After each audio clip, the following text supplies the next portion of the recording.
میرے سامنے لوکرسن کی انجیل اس کا 2 باب اور 66 سے خدا کے کلام مقدس میں دیکھتے ہیں۔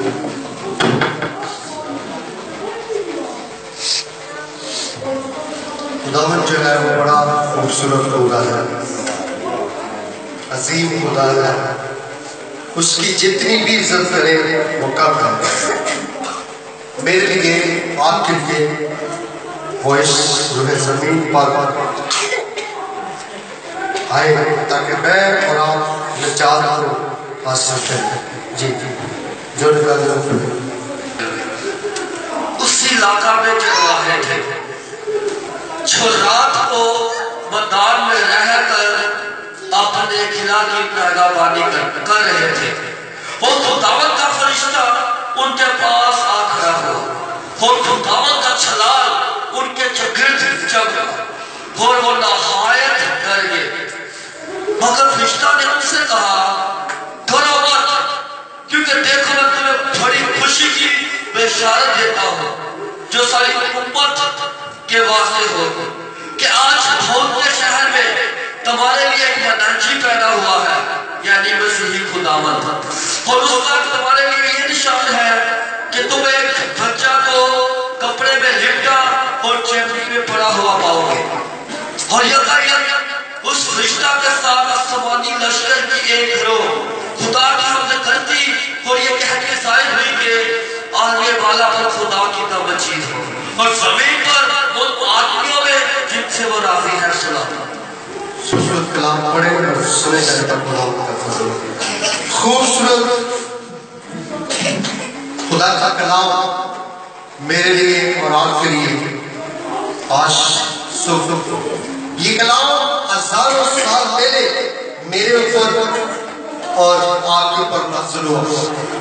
خدائے قدوس، خدائے کلمہ، وہ کلمہ مجسم ہو کر مقدسہ مریم کے بدن میں ڈالا گیا اور وہ ہمارے لیے اس زمین پر آیا، اور اس کا ہمیں نشان یہ ہے کہ تم ایک بچے کو کپڑے میں لپٹا اور چٹنی میں پڑا ہوا پاؤ گے۔ خدا کی کلیسیا یاد رکھے، خدا قدوس، خدا کلمہ جو کسی انسان کی کاوش اور انسان کی ارادہ سے نہیں بلکہ خدا کا روح قدس کی قدرت سے مقدسہ مریم کے باطن میں ڈالا گیا۔ خدا کا فرشتہ مقدسہ مریم کو آ کر یہ خوشخبری کا کلام سناتا ہے۔ یہاں پر ان گدریوں کو اس خوشخبری کا کلام دیا جاتا ہے کہ تمہارے لیے ایک داؤد کے شہر میں بادشاہ پیدا ہوا ہے جو تمہارے لیے پوری امت کے لیے تمام دنیا کے لیے ان کے گناہ کا کفارہ بنے گا، ان کے گناہ کو مٹا ڈالے گا۔ دنیا میں کوئی ایسا اور دوسرا نام نہیں ہے جو ہمارے گناہوں کو معاف کر سکے۔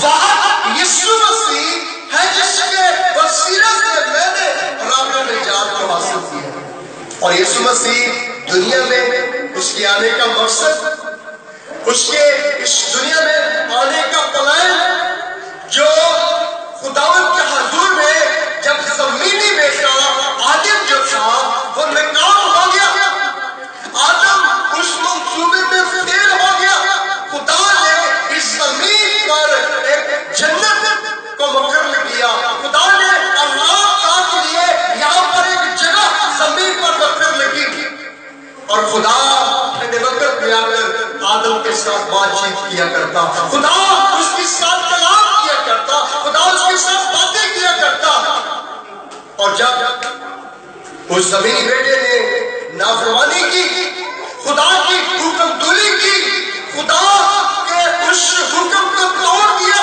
خدا کی اس بات کو رد کر دیا جو خدا نے اس کو حکم دیا تھا، جو خدا نے اس کو آئے دیا تھا، اس حکم کو اس نے جب رد کیا تو پھر خدا کو اس دنیا میں زمین پر آنا پڑا، اور خدا نے یہ وعدہ اس جگہ پر ہی اپنی لوگوں سے کہہ دیا تھا۔ خدا نے وہاں پر یہ بات رکھی کہ میں اب عورت اور